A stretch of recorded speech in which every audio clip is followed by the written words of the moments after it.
ഞാൻ പോണത് ഒരു ഷിപ്പിൻ്റെ ഉള്ളിലാണെന്ന് പറഞ്ഞാൽ നിങ്ങൾ വിശ്വസിക്കണം. ഇത് ലോകത്തിലെ തന്നെ ഏറ്റവും വലിയ ഷിപ്പാണ്.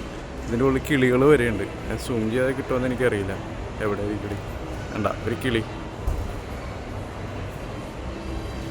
കിളികൾ തുടങ്ങിയ എല്ലാം ഉണ്ട് ഇതിൻ്റെ ഉള്ളിൽ. ഇതൊരു റെസ്റ്റോറൻ്റാണ്, ചോപ്സ് ഗ്രിൽ എന്ന് പറഞ്ഞ്. ഇത് വേറൊരു റെസ്റ്റോറൻ്റാണ്, ഇസൂമി ജപ്പാനീസ് ഹബാച്ചി. ഇതൊരു ബാറാണ്. സെൻട്രൽ പാർക്ക് എന്നാണ് ഇതിൻ്റെ പേര്. ഇവിടെ വലിയ വലിയ മരങ്ങൾ, എല്ലാ സെറ്റപ്പുകളും ഉണ്ട്. നല്ല ഭംഗിയിൽ അവരുണ്ടാക്കി വെച്ചിട്ടുണ്ട്. ഇത് നിങ്ങൾ കാണേണ്ട ഒരു കാഴ്ചയാണ്. നിങ്ങൾക്ക് എന്തെങ്കിലും ഒരു അവസരം കിട്ടിക്കഴിഞ്ഞ് ഇവിടെ വന്നം.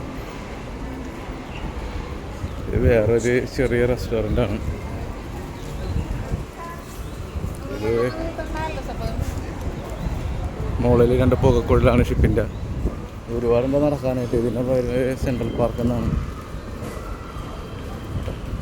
ജസ്റ്റ് നിങ്ങളൊന്ന് ഓടിച്ചിട്ട് കാണിക്കുക. സമയം ഉണ്ടാകുമെന്നറിയില്ല. ആൾക്കാർ സ്കൂട്ടറിനൊക്കെയാണ് വരുന്നത്. വേറൊരു ബാറാണ്. ഇതൊരു ബാറ് തന്നെ. ഇതിൻ്റെ അടുത്ത ഇത് ഇവിടത്തോടെ ആ അറ്റം തൊട്ട് ഈ അറ്റം വരെ ഉള്ളതാണിത്. ഇതും വേറൊരു പ്രോഗ്രാം നടക്കുന്ന ഒരു സ്ഥലം. വളരെ നല്ലൊരു മികച്ച രീതിയിലാണ് ഇത് ഉണ്ടാക്കിയിരിക്കുന്നത്. ഈ മരത്തിൻ്റെയൊക്കെ വലിപ്പം നോക്കി, ഇത്ര വലിയ മരങ്ങളാണ്. ടോട്ടൽ ഇങ്ങനെ കണ്ടു കഴിഞ്ഞ് ഇങ്ങനെ ഇരിക്കും. വിശ്വസിക്കുമോ ആരെങ്കിലും?